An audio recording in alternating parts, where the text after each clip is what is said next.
Greetings. Hello. What's good? Happy New Year. I feel like you can say Happy New Year all throughout January. Hi, everybody. We are going to be prompt. We are going to be good stewards over your time this evening. My name is Juan Smith, and I serve with Georgia Conservation Voters Education Fund, and I would like to welcome you on behalf of GCVEF.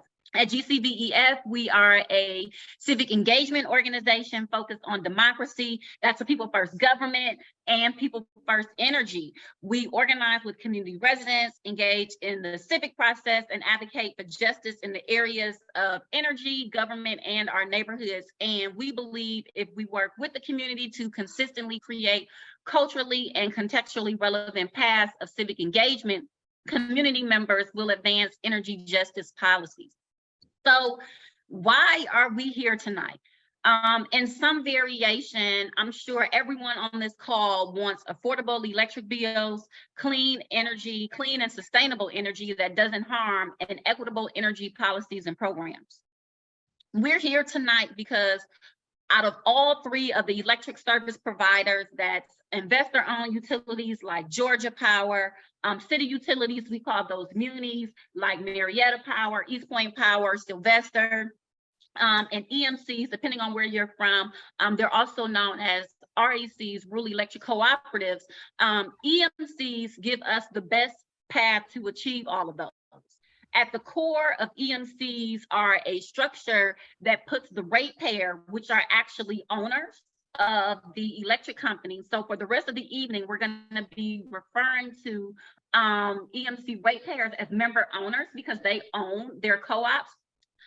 EMCs put member owners in the driver's seats, and they're responsible for the oversight of the utility. Back in the 1930s, all across this country, neighbors literally pooled their finances in addition to taking advantage of government loans to bring electricity to their communities because the big boys refused to run polls because they didn't think it was profitable enough. And that's why we're here tonight. EMCs were created to be community-centered organizations. They're not supposed to be money hungry, they're not supposed to be lazy, but they actually exist to improve the quality of life for the communities that they serve. And so, there might be a number of instances tonight when we talk about things that EMCs can do. And if we have a traditional mindset about electric companies, we may ask ourselves, but why would an electric company do that? And the answer time and time again is going to be that EMCs are not regular electric companies.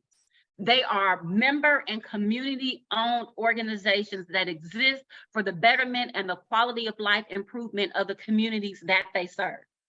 And so we also know that in the 30s and the 40s, Blacks and minorities were not considered to be a part of the communities that most EMCs were designed to serve. There are some exceptions across the country of EMCs with diverse leadership that are really making changes, but by and large, that trend is still on par today, where low income and minority member owners are being left out of decision making, are being subject to EMCs that are not transparent and are not fully operating to the best of their interests. And so it's important that we understand that there are 41 EMCs in Georgia that serve 4.4 million of Georgia's 10 million residents and 73% of the state's landmass. Across the country, there are 831 co-ops that serve 42 million of the people in this country and 50% of the country's landmass. But another little known fact that's important is that co-ops serve 92% of persistent poverty counties in the US. Let that settle in.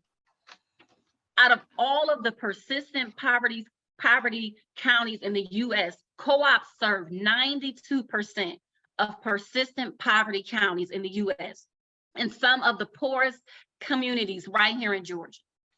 There are a number of ways that co-ops can improve the quality of life in these communities. And we are here tonight to introduce the Georgia EMC Steering Committee, because this group of historically underrepresented member owners are committed to working to ensure that their EMCs are doing all they can to achieve affordable bills, clean energy, access to the latest in technology that can improve their quality of life, and equitable policies and programs. So as we get started, I want you to know that we're going to have Q&A at the end. If there are any questions or comments that pop up during tonight's launch of the Georgia EMC Steering Committee and release of the Georgia EMC scorecard, be sure to put those in the chat, and we're going to get to them during the Q&A. But we're also going to bring folks off mute at the end to ask your questions as well. So again, on behalf of GCVEF, I'm going to welcome you all to our launch and release as we seek to improve the quality of life in those 92% of persistent poverty counties, not just in Georgia, but across these great United States. And with that, I want to kick it over to Mr. Joseph Manley from Irwin EMC to give an overview of our Georgia EMC Steering Committee. Mr. Manley? Thank you, Juan. First of all, I just want to say hello to each and every one that was able to get on tonight, and we are so glad to have you. Just want to give you a little spiel about who we are. The Georgia EMC Steering Committee is a movement of residents across the state of Georgia who have come together to fight for equitable leadership, affordable bills, clean energy, and community-centered policies and programs.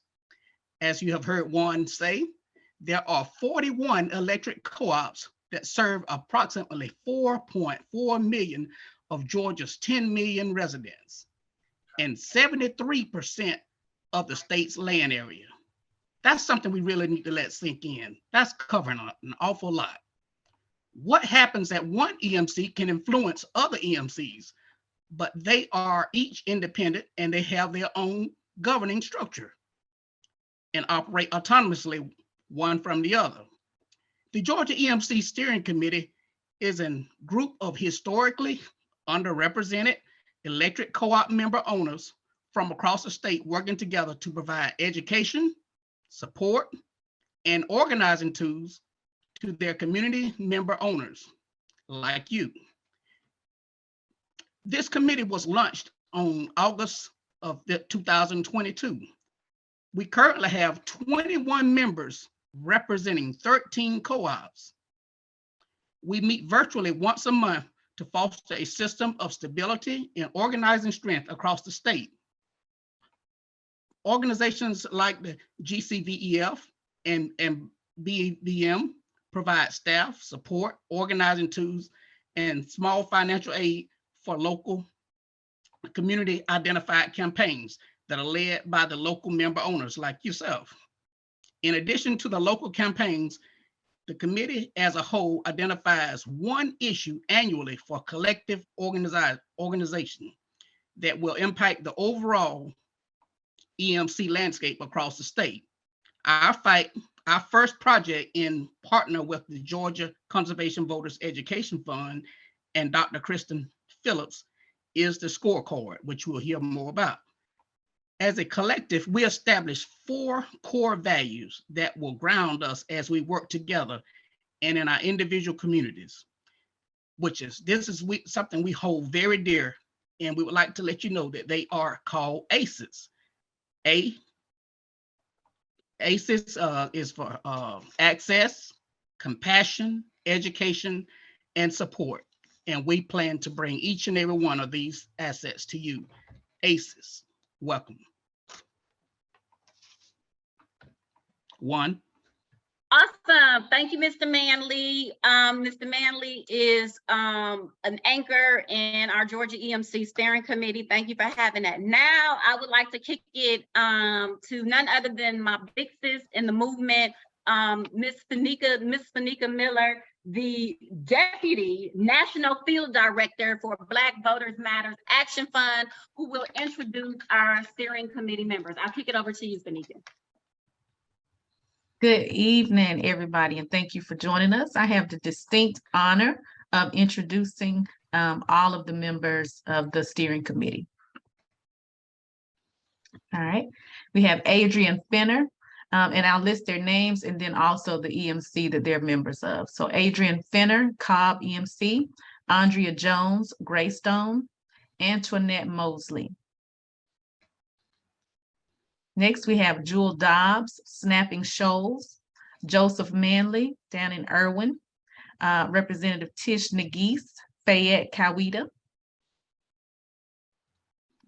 Benika Miller, representing Flint, myself, Barbara White, Fayette Coweta, Lisa Broadway, and Mitchell. Next up, we have Mr. Richard Woods. We have Tangela Perry of Sumter, Ashley Dobbs, Snapping Shoals, Barbara Collier, Cobb, Jarrell Harvey, Middle Georgia. Let's see, Deborah Opie, Greystone,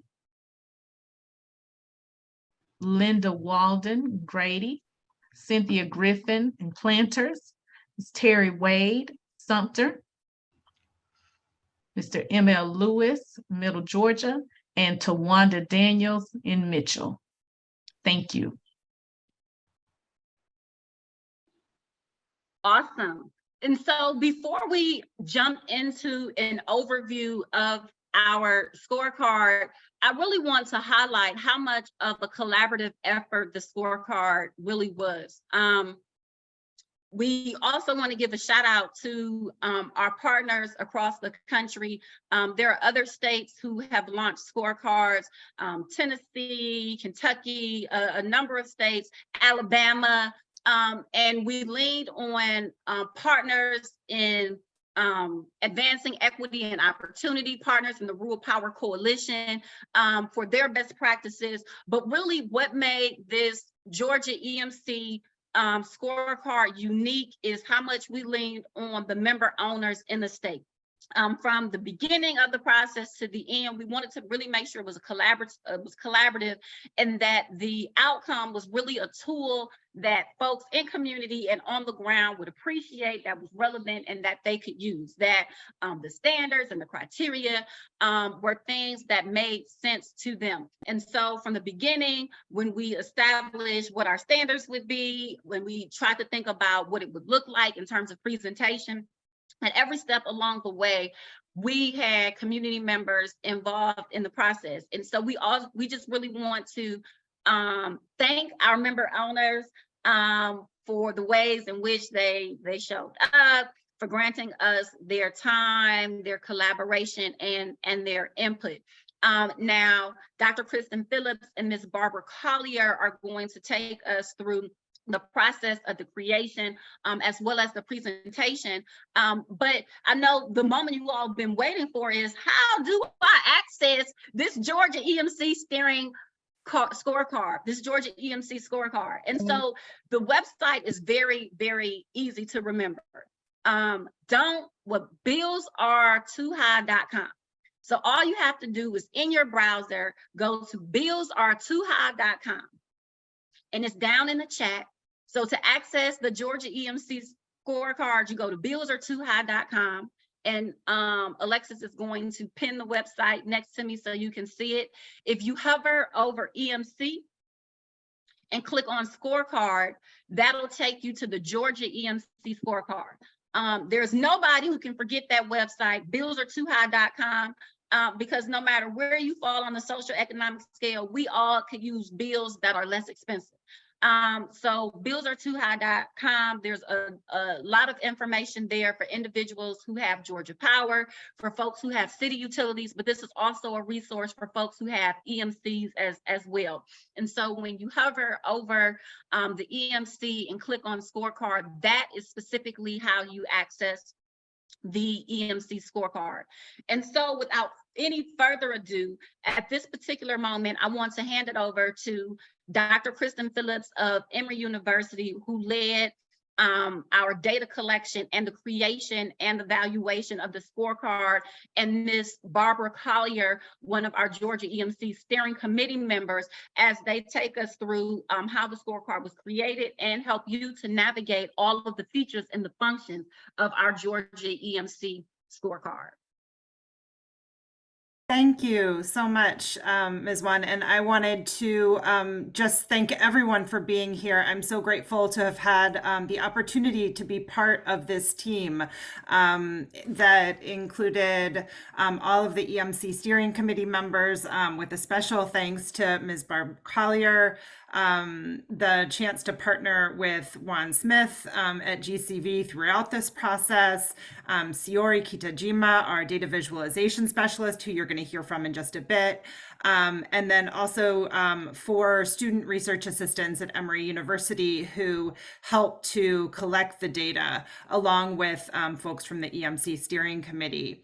So I start with that just so you get a sense of the very collaborative effort that this was to both design the scorecard, decide on how we were weighting specific categories and expectations and standards, and then to collect the data and present it in a way that we hope will be used by people to push for change within their own EMCs. So I'm just going to say a few words about that process in conjunction with Ms. Barb Collier. So we, as Juan mentioned, we did start with the EMC scorecards that had been implemented in other projects in the South. We really leaned on those that work that had been done prior because those scorecards really laid out a number of really important expectations and standards for the industry. But we also wanted to know what was most important to the member owners in Georgia. And through that, to that end, we worked with the EMC steering committee members and collected feedback on the standards and expectations that we were kind of originally pitching, and with that feedback, we revised those the expectations of the EMCs and added to them last August 2022. We did sort of stay within 3 broad categories: overall democratic governance, finances and compensation, and then member programs and services. And I think Ms. Barb is going to say a little bit about some of the key points for revision that came out of that those initial conversations with the EMC steering committee. Ms. Barbara?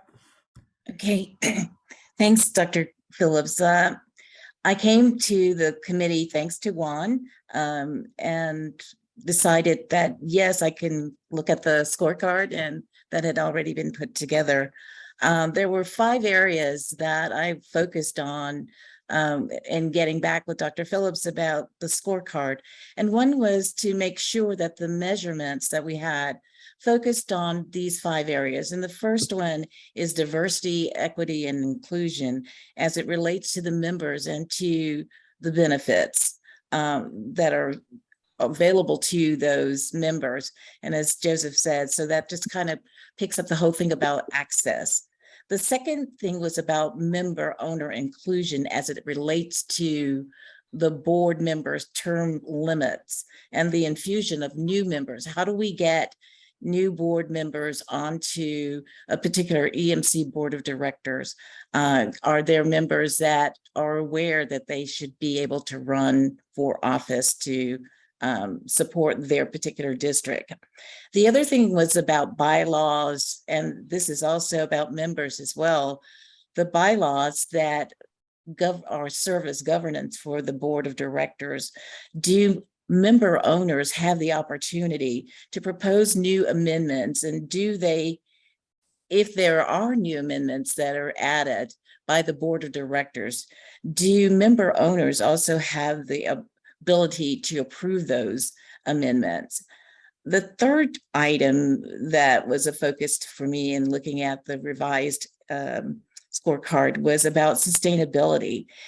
I thought EMCs need to be able to demonstrate the active pursuit and the achievement of sustainability goals year over year. It is not enough to simply have a greenwash statement about what you're going to do about stability, sustainability, but then not have actual measurements that year over year improve. So using that sustainability goal, we needed to be able to have, if you can show year over year improvements or the lack thereof, then you will be able to actually improve on projections and know that you have either overachieved or underachieved or you are on target. And are the sustainability goals ones that include hydro, solar, or nuclear implementations? Then the final one under the sustainability was about conservation outreach programs. Do we have in EMCs board member focus on doing conservation outreach in the community? The fourth item that was a focus to me is about benefits and services of the EMCs. Since EMCs make no profits and the excess profits should go back to the member owners, and those are called annual capital credits. But how are those capital credits communicated and administrated by EMCs? And are our member owners aware of those? The other item under benefits and service that was of concern to me was customer service phone systems.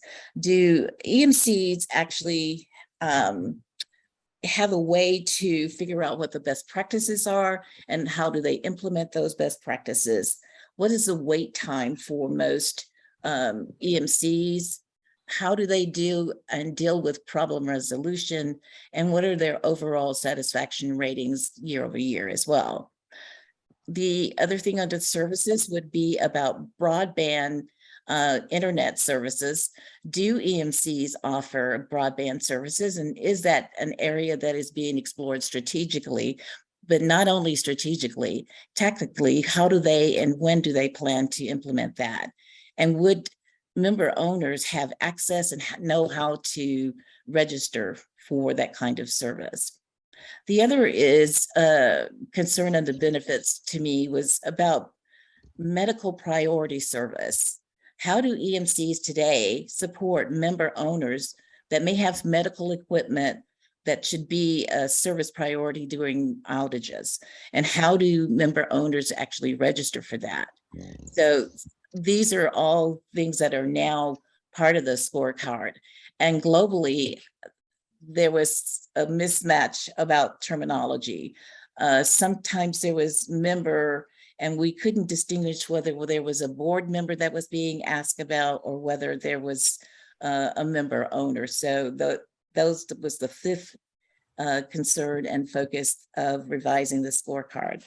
So those are the things that I saw and that were implemented, revised, and I guess made clearer in the new scorecard that you're seeing tonight. Okay. Thank you, Ms. Barb. And as you can see, the feedback we got from the EMC steering committee really kind of kept us on our toes and challenged us to come up with, challenge us to work together to come up with kind of standards and expectations that included what was important to the people who are paying the bills. And so, you know, there were, we worked very hard to kind of incorporate many of those suggestions, actually all of those suggestions in some way, but in a way that could be measurable in the context of a scorecard, which of course is, you know, was the great challenge. In that EMC steering committee meeting, we asked people not only sort of which things were important to them, but how important those things are. And so you will see that different questions here have different weightings. They carry different weight in the overall scorecard, and that is designed to reflect the priorities and what was important to the member owners that we worked with on the steering committee. And From that point, once we had finalized the scorecard, I worked with 4 undergraduate assistants that did the initial scoring. I met with them regularly to answer questions. Many times, what they were finding on websites didn't necessarily exactly align with the standards and expectations on the scorecard. And so it was necessary for them to call, especially where there was no information. So they called EMCs to get more information where needed. And then in a number of cases where we were not able to talk with the EMCs, when we weren't able to reach them or get through to the person who could answer the questions, representatives from the steering committee then followed up with the EMC, who then could get those question answers. So we were so grateful to have these kind of two forces of folks who could help us gather the data. And then I reviewed all the scoring for consistency prior to entering it in the summary score sheet in order to kind of catch places where I could see that the students had interpreted the question differently, or where there was sort of a variation in response. And then we worked together, as you're going to hear, we worked together with Juan and Siori Kitajima on the data visualization. And we're going to hear a little bit more about that data visualization from Ms. Barb. And the data visualization there were many drafts and many iterations of that data visualization. And then in December, we facilitated a workshop with the EMC steering committee to request feedback, to find out what was not clear, what needed to be added, what functions needed to be added to make this usable for EMC member owners in their work to reform EMCs. Ms. Barb, do you want to talk a little bit about the functionality of the page now? Sure. Thank you. So Alexis is actually doing the driving. Thank you so much for that. Starting at the very top left, you'll see that EMCs is already highlighted in red. But if you were to move to counties, it would be highlighted in red as well. So the default is that when you click on EMCs, you will see the name of EMCs that are listed in the 41 EMCs that are across Georgia. So there are 3 ways and 3 options to search for data. So one is going through the EMC. The second one is to go to the counties and search by counties, or you can search by the map. So I'm going to take those one at a time. First, let's talk about the way that you get from the EMC. So we start with hovering over the EMC, and you'll see that there are counties, 41 counties that are located underneath. So I'm going to click the very first one, or at least Alexa's going to click the very first one, which is Altamaya. When you get to that particular scorecard, it is about that specific EMC, and the very top area, which is the black area, shows that there is a website, a service area map, and bylaws of that particular EMC. So if you were wanting to see what about, the website, you could actually go directly to the website that is for that particular EMC and see that data. The other one is the service map which that EMC supports. And then the third one is the bylaws that govern the EMC. So you can read through all that dry language there. So that's the third one. So the next thing is the overall score, the total score of 38 and a grade of D in the yellow or orange highlighted area of the scorecard. And below that, you will see the bar graph that actually points out how each county compares to this particular EMC that you're looking at today. So as she hovers over each one, it shows that there's Tri-County EMC, there's the Habersham EMC, but you could go and see who's that little one that's in the very last yes. What slash Pine EMC that they are even worse than Alta Maya EMC. So you'd want to try to figure out the best practices, and that kind of gives you some comparisons to other EMCs, and maybe you could look at their data. There are 3 areas. The next little section there are 3 areas: the overall democratic governance, the overall finance and compensation, and the overall member programs and services. If you click on the overall democratic governance, you will see the actual member owner standards that are listed there. I'm not going to go through all of those, but let's click on the plus sign, because what does that mean? There's something below there.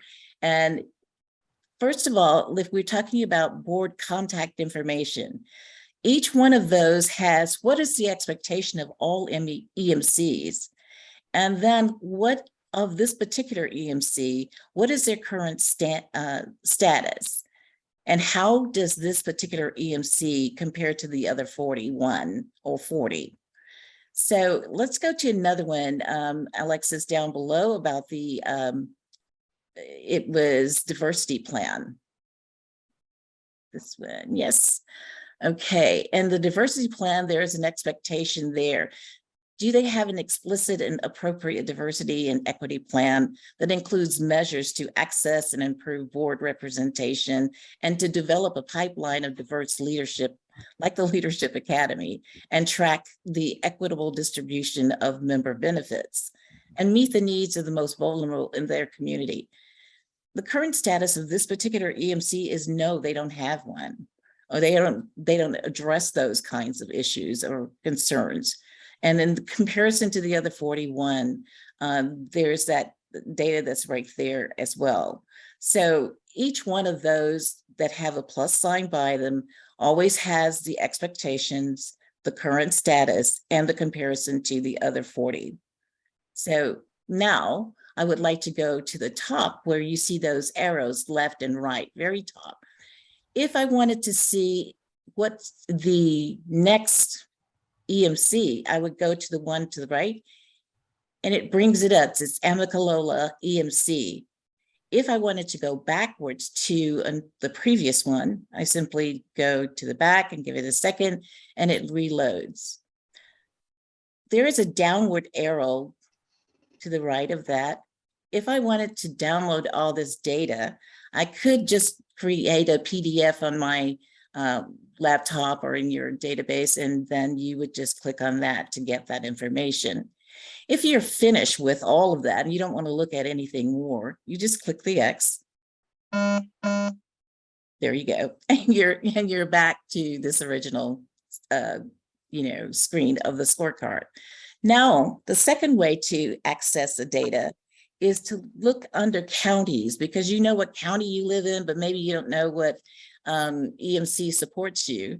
So I live in Cobb County. So let's go find Cobb County.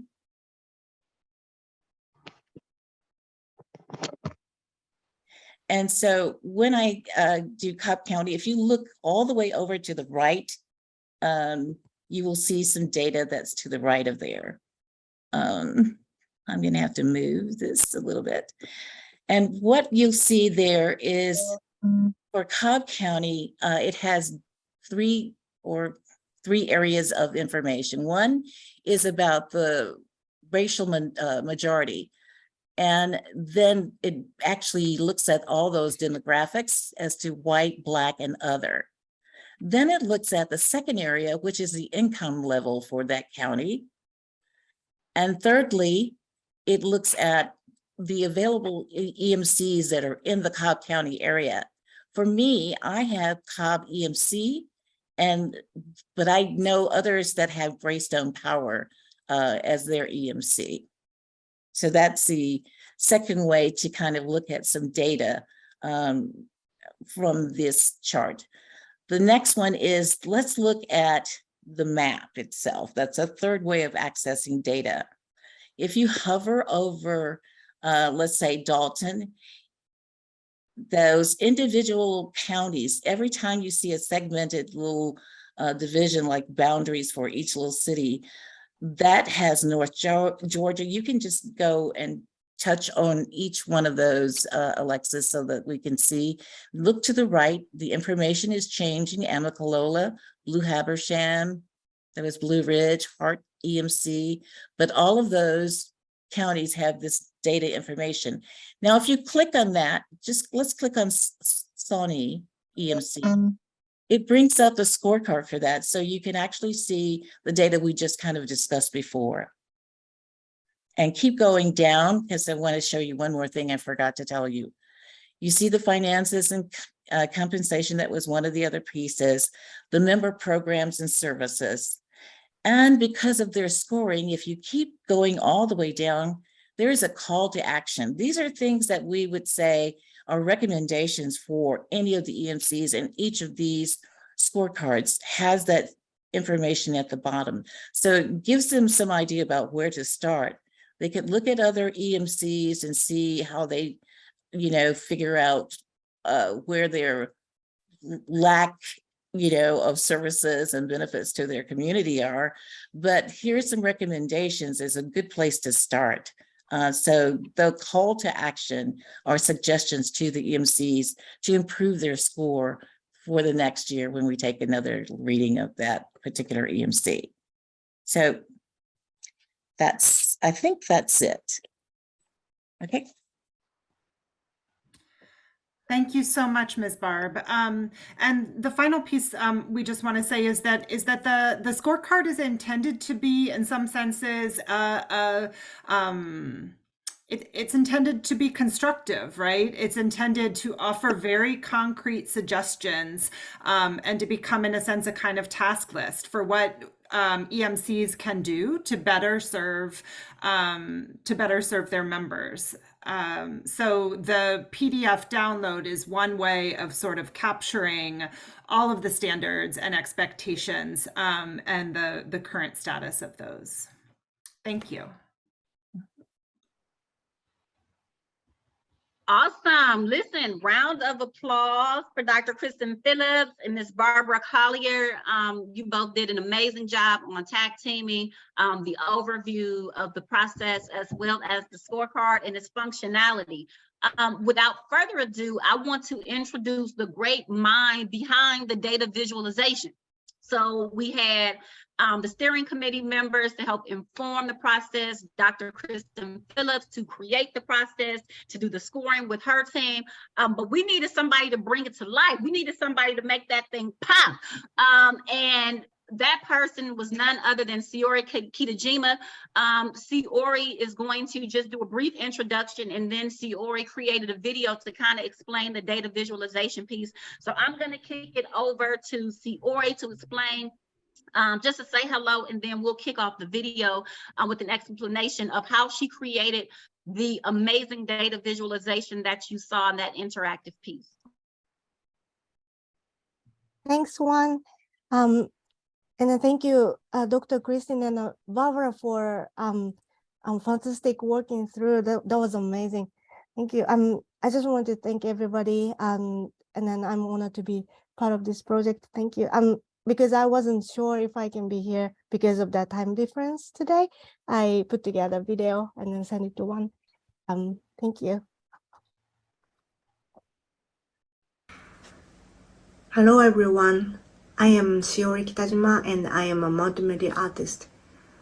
In this Georgia EMC project, I worked with Ms. Wang, Dr. Kristen, and her research team to turn the EMC data they collected into this interactive EMC scorecard. I previously lived in a sparse area in the Mojave Desert in California until I moved to Nagasaki, Japan last year. The power supply in the desert was not stable, and power outages occurred often during storms and high wind. Sometimes the power went out for an entire day in the middle of summer when the temperature was over 110 degrees. Yet, the electricity bill almost doubled month after month without any indication of why. That experience increased my concern about the service and quality of electric power companies.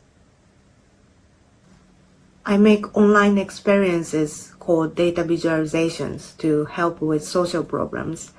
Data visualizations are visual representations of data and numbers that you can explore and learn the stories behind. Through the Georgia EMC project, I learned about the existence of the EMC system and its problems. If everything works as it should, it would have been a great system, but unfortunately, it doesn't seem to be the case at this moment. In order to obtain the energy we need in our lives on acceptable terms, we must first learn about the system we are in, understand its programs, and make specific requests for improvement, just like many other things we do in our lives. I hope that this scorecard will be of some help to EMC members in the area of learning and understanding EMC's programs, and also as a tool for requesting specific improvements. In the production phase, what I kept in mind was that this is about everyone's daily life. In the background of the scorecard, you see animated silhouette of people's lives. The animations are tied to the EMC score. Happier animations are shown when the EMC has a better score. Unfortunately, at this moment, no EMC in Georgia is offering a service that can be graded A or B in our score system, so the animations are not that much happy either. I hope that EMC services will improve in the future and that I will create animation for A to celebrate. I'd like to thank everyone who participated in this project. I especially want to thank Juan and Dr. Christine for their brilliant ideas, feedback, and such a positive and productive collaboration. I am truly grateful for the opportunity to be involved in this project with them. Thank you so much.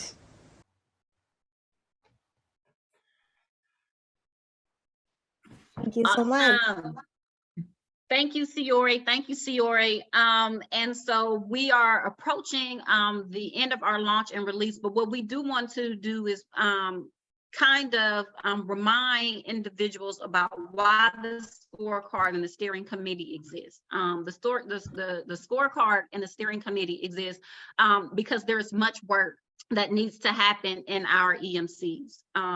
Again, in terms of the three types of service providers, EMCs give us the best opportunity to advance clean energy and sustainability, to achieve weatherization and energy efficiency programs and features that can help to reduce high energy burden and bills, and to foster in leadership that really sets out to achieve the aims of EMC, and that's to provide a better quality of life for the community.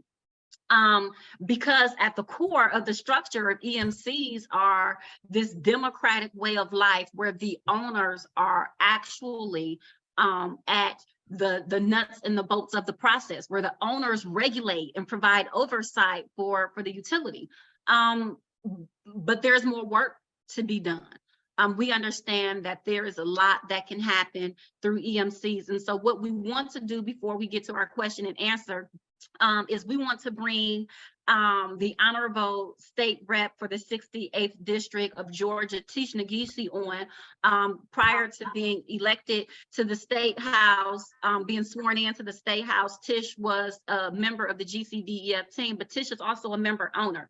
So we want State Rep Nagisi to talk about your experience when you were going through the bylaws, when you were on the website, when you were emailing and calling EMCs to glean this information. Can you tell us about, as a member owner, what that experience was like, what your interaction was like, so on and so forth? Yes, I live in Fayette County, and Coweta Fayette EMC is who represents in this area. And once I started this task of trying to collect information, I was like, oh, this is Fayette County. I'm going to easily find the answers. They have it on the website. You can go there and see everything that you need. No, that was not true. it was very difficult for me to get the information that I needed. So when you call customer service, the only thing they can help you with, assist you with, was billing. Mhm. I wanted to know who was my representative in my district and where I live. The person that answered the phone put me on hold for at least 10 minutes. And she came back and she didn't know the answer. She didn't have a response as to how I can get that information because she didn't have it. So the training there of what I need to do if someone calls and asks for that information, I didn't have it. What I end up doing was sending an email to someone that worked there. I was fortunate enough, they sent me a welcome to the House of Representatives, and I went back to him and was like, hey, can you help me with some information? Because I can't find the information. And I wanted to know if they had open meetings. They do not have open meetings, although we are the owners of the EMC. We're not open to meetings in our county, in our EMC. Do I know who represents me? I was told it's on my bill at the bottom, which if you like me, I have automatic deduction, or if I just tear the top part off of the EMC at the bottom. So I do not know who my EMC representative is. But what I had to do and find out was who made up this body of people. It is on their website, but you don't have any information on how to contact them. I noticed that, the diversity, we didn't have the diversity in our county that represented where I lived. It doesn't tell you in the bylaws the terms of a person in that seat and when they are up for election. That was very difficult to get that information. So that's one of the things that we did not get the information of. That is because, and that's how our county, our EMC got a D, because they were not open to get the information. I was not able to get the information that we needed to go forward.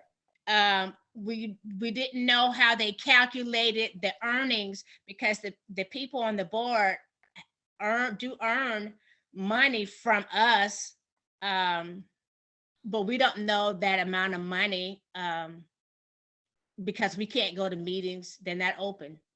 And I wanted to know, if it's not open, can we send a letter, or can we call to say we want to come to the meeting?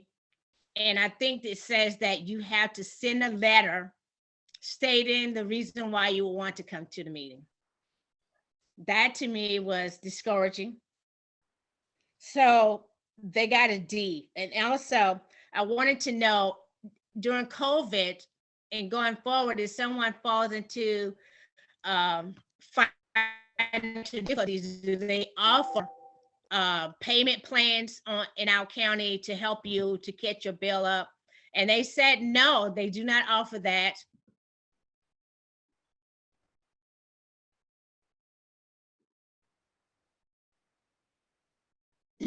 Uh-oh, I think we may have lost Tish. Is Tish frozen? Yes, she's back. And then now we can't. Tish? I was saying the bills are not, the fees that we have are not automatically known. Can y'all hear me now? We can hear you Yeah, now. Yes, fees. Tish. So the fees are not automatically known. I asked if we can, the customer service, how do we break down the fees that are in? She said it's automatically in the bill, but what is it for? Is my question I was asking her. She couldn't tell me. And the other thing that I didn't like is that we do, as the owners, if the company makes a profit, we're supposed to get a dividend check, either a dividend check or a credit. And in my case, I got credit. I didn't get a dividend check. They just credited my bill to credit my profits to my bill. I don't know how other people receive theirs, and that's something that they probably would need to know and ask, because it's not ready available on the website. That's not something that is there. And when do they meet? I don't know that either. It's not on the website. It's not in the bylaws. So those are some of the things that I wasn't comfortable with, because I didn't know. And I thought that we would have all this information in our EMC, because I just knew we were on top of things, and we weren't. So it was very difficult to get more information. And I found that the same way in other EMCs that I had to call. So having this steering committee to let them recognize that they are lacking in some things, and they need to reevaluate a lot, that is very helpful. And I think of it as something constructive, not something to say that someone is doing a bad job, but to make them aware of things that they're not doing. Awesome.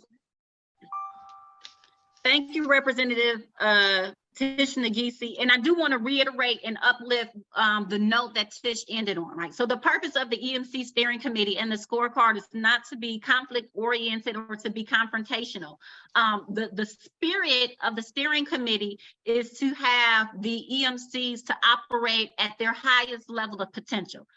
So that the community can be the better for it. And the scorecard is a tool and a mechanism that creates a standard across the state, and that is comparable with other states, so that we can see the places and spaces in which the EMCs perform satisfactorily, as well as places where there's room for to do things better. There's room for improvement, and where we can see where there's trends, positive trends across the state, as well as negative trends. And it is an amazing organizing tool. It is an amazing tool to start a conversation. So if you want to forge a conversation, charter a conversation with your EMC, you can say, hey, have you seen the Georgia EMC scorecard? This is how our particular EMC performed in any one of the many areas, and how can we collaborate? How can we work together to improve this particular issue that is of concern in our community?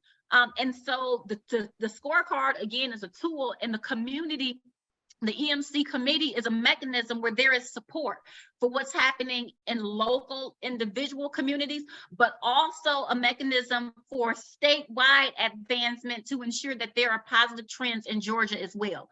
And so with that, we have officially launched the Georgia EMC Steering Committee, and we have officially launched our Georgia EMC scorecard. Thank you all so very much.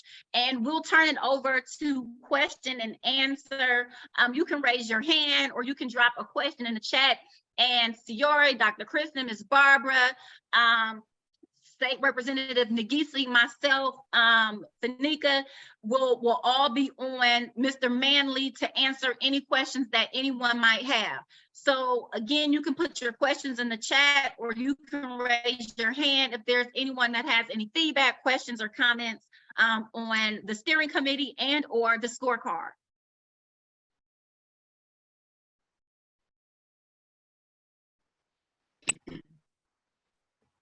It looks like we have one for Chastity. Yes, I got one. I was putting this in the chat, but I'm happy to come off and just share this in person. Hey, you all.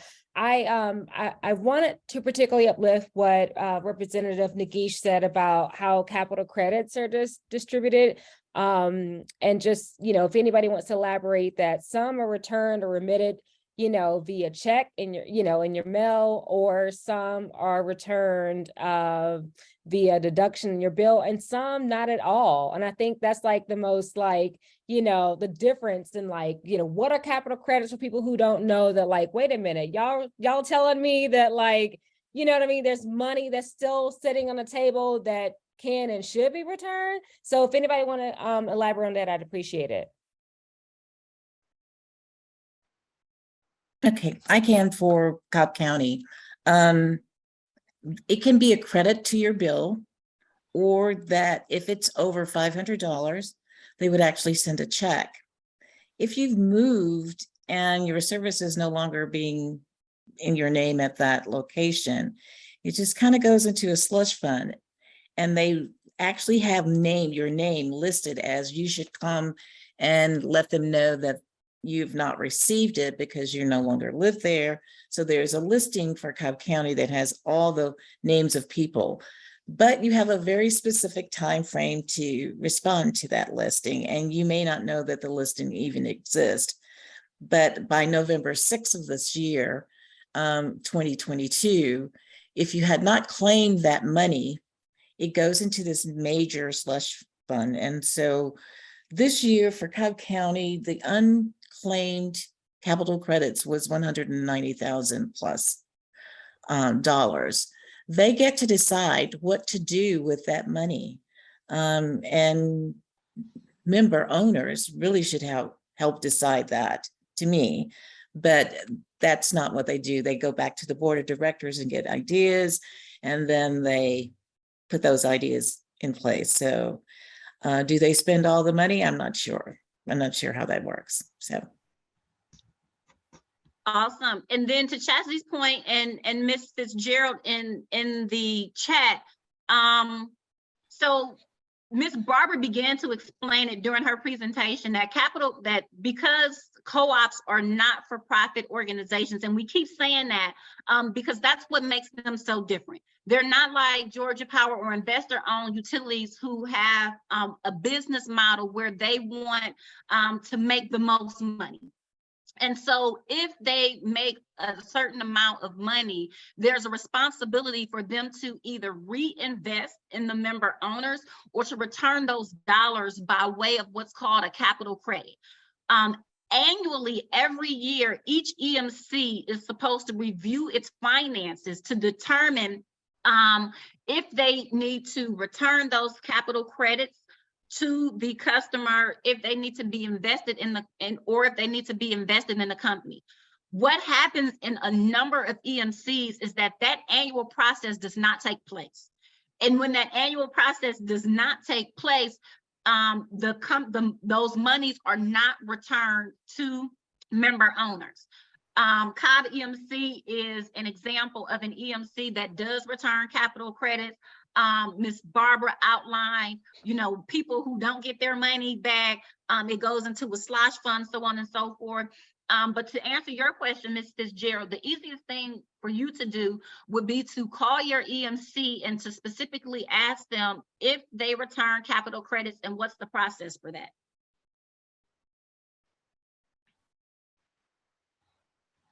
I believe there was Go a ahead. hand from Harvey and Valerie.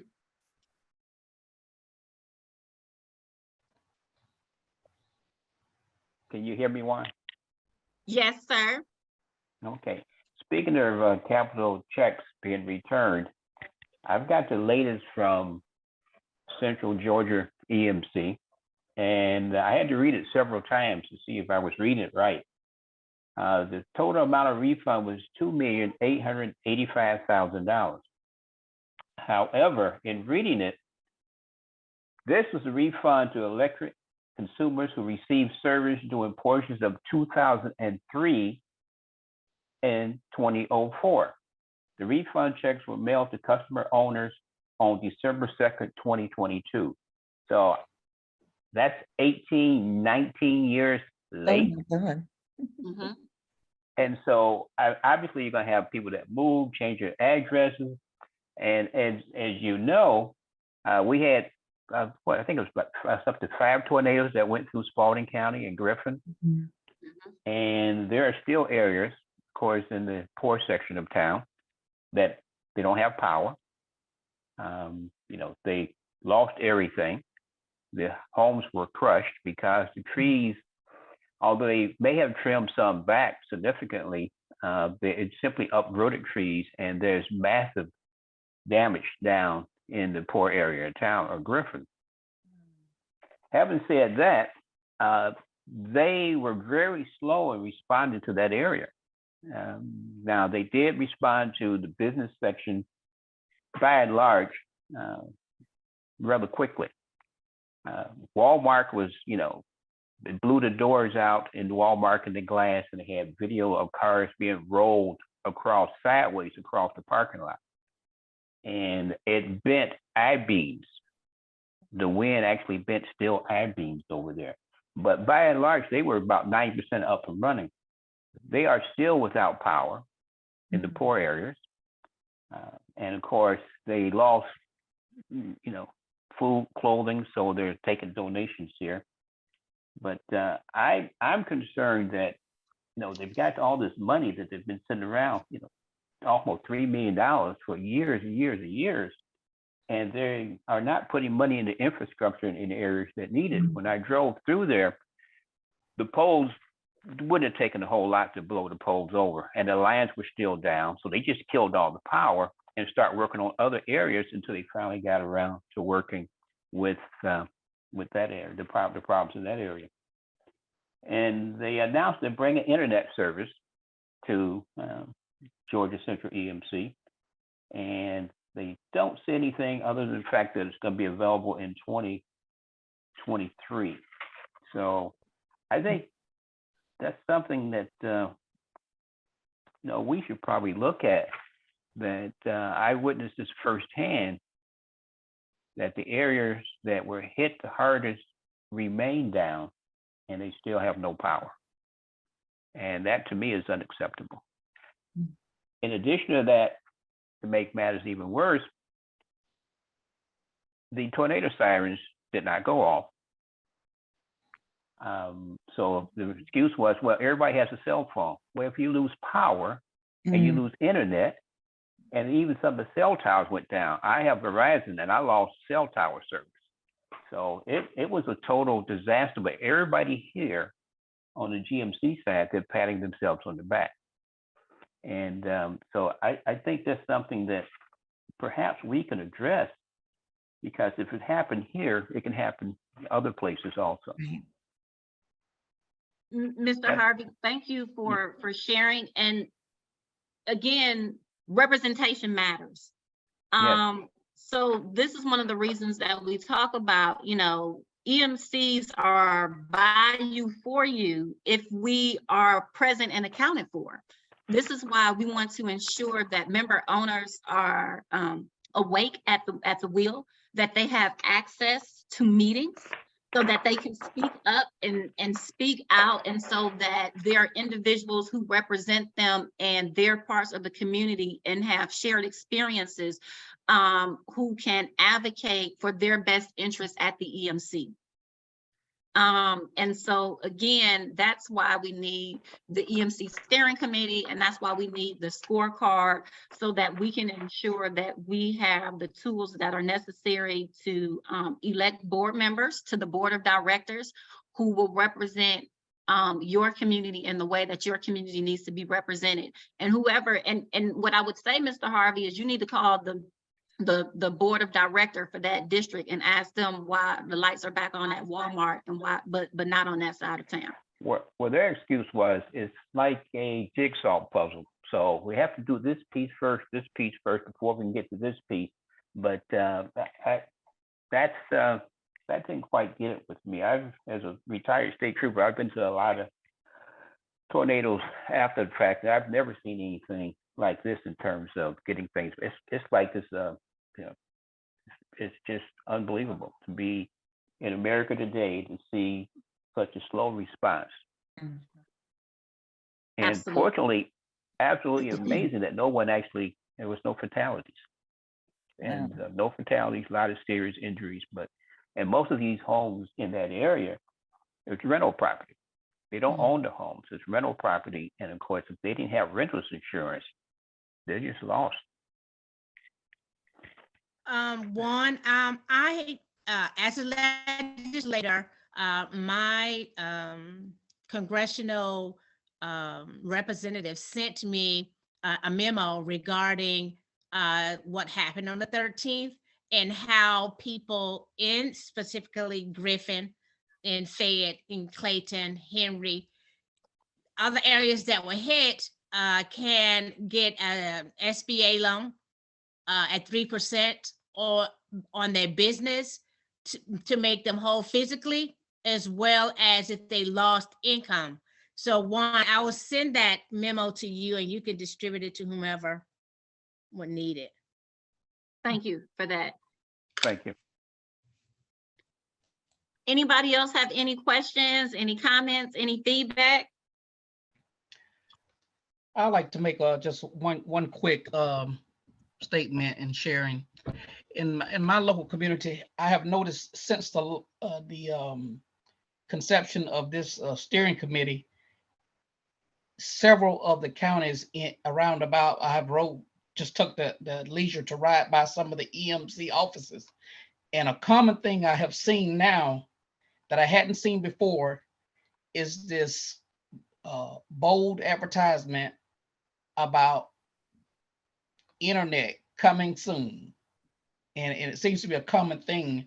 And I can't help but feel that that's one reaction to the presence of an organization such as this that has a group of individuals that's creating power by bonding together. And going forward, that's a sign that this organization can foster positive things going forward. They know we're here, in short. They know we're here. Thank you. Thanks, Mr. Joseph. And broadband internet is just one of the examples of a program and a subsidy that EMCs can offer to improve the quality of life.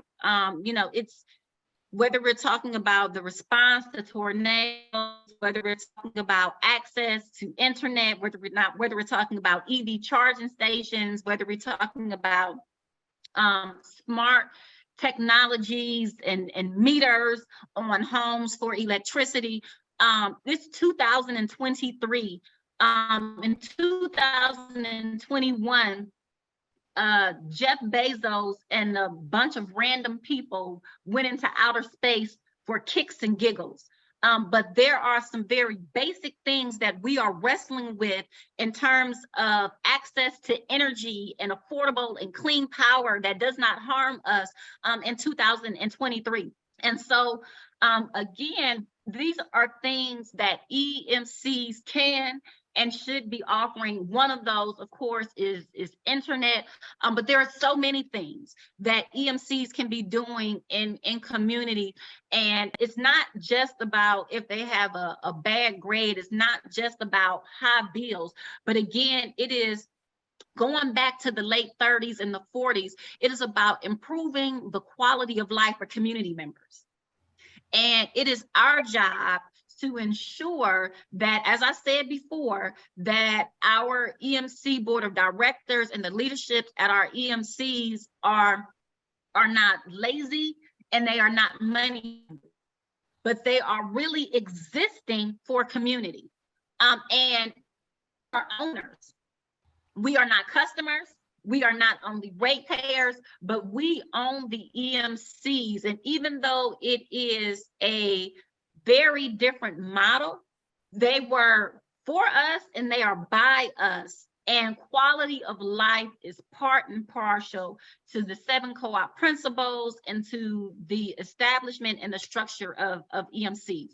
So it's awesome that a number of EMCs across the state are adopting internet programs. So, you know, it's 2023. It's a shame that, you know, so many rural communities across the country still don't have access to quality internet. But it is a great thing that EMCs are providing that service. And there's so many other services that EMCs should be providing, that we want to support EMCs in launching. And as we get ready to end, any other questions or comments?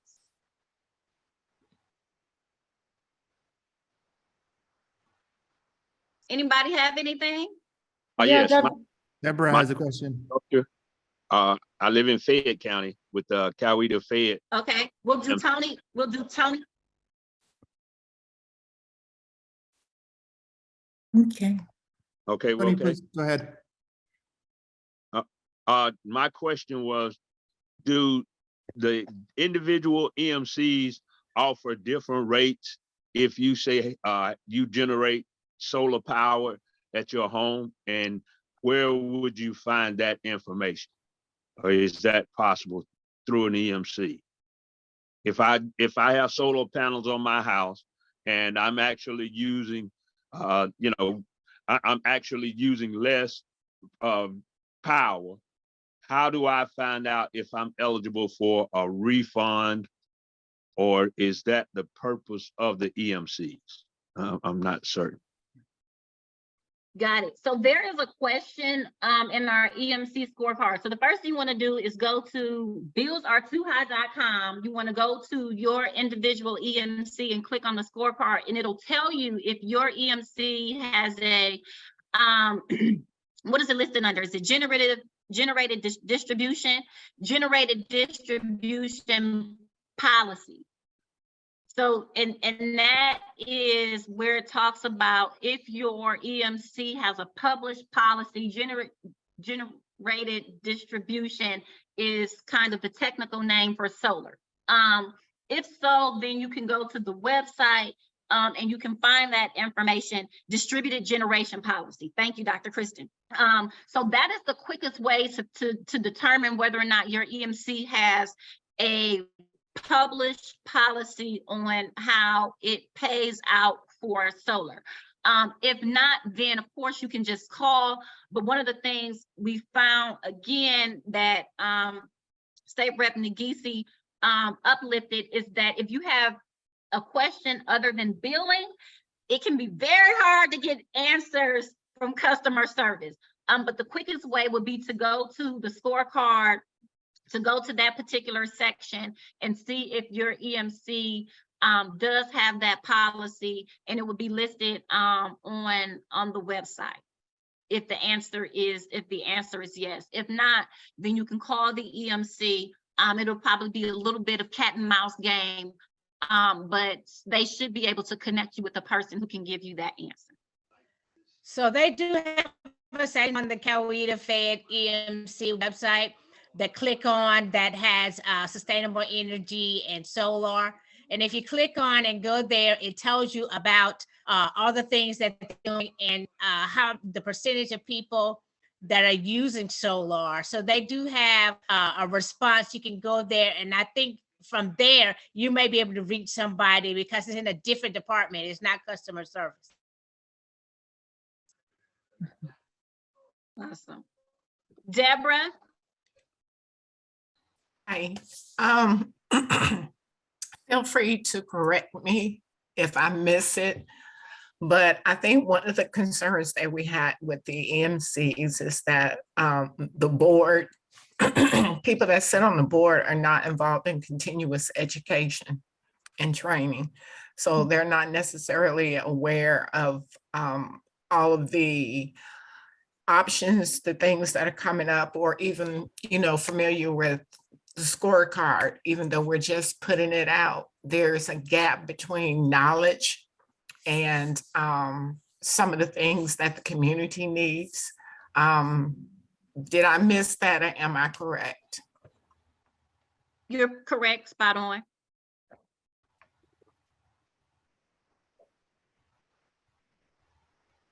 And that's another reason, Dr. Phillips, I'll follow you. Go ahead. No, I was going to say that's absolutely true. And I think another level of engagement for this group, or opportunity for engagement, would be through the national organization, NRECA, of electric membership cooperatives, which is sort of the annual meeting that that many industry folks would be going to for EMCs.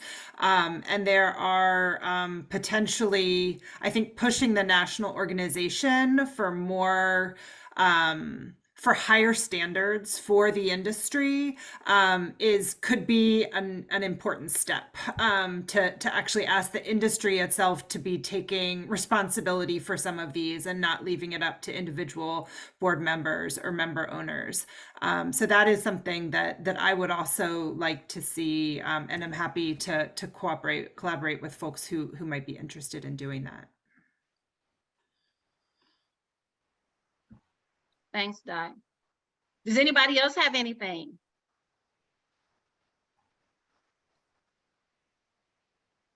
Going once? Going twice? Okay. Well, once again, I would just like to thank all of our partners, all of the members. There's a number of members of our Georgia EMC Steering Committee. Thank you to all of our EMC Steering Committee members who are on this evening. Thank you for your participation in this entire project. Thank you again to Ciori. Thank you to Dr. Kristen Phillips. Thank you to Ms. Barbara, the Honorable State Representative Tisha Nagisi. Thank you to Fanika, BVM, Mr. Manley, to the entire GCVEF team, and to all of you who thought it not robbery to join us this evening for our launch and release. We look forward to collaborating with you in the future.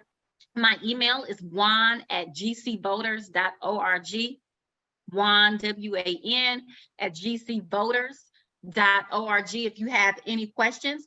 And with that being said, we will give you the rest of your evening back. Thank you so very much for joining us. One last thing, Juan is constantly giving accolades and thanks to everybody else. Thank you, Juan, for your hard work as well. Thank you. I received that. Thanks, Juan.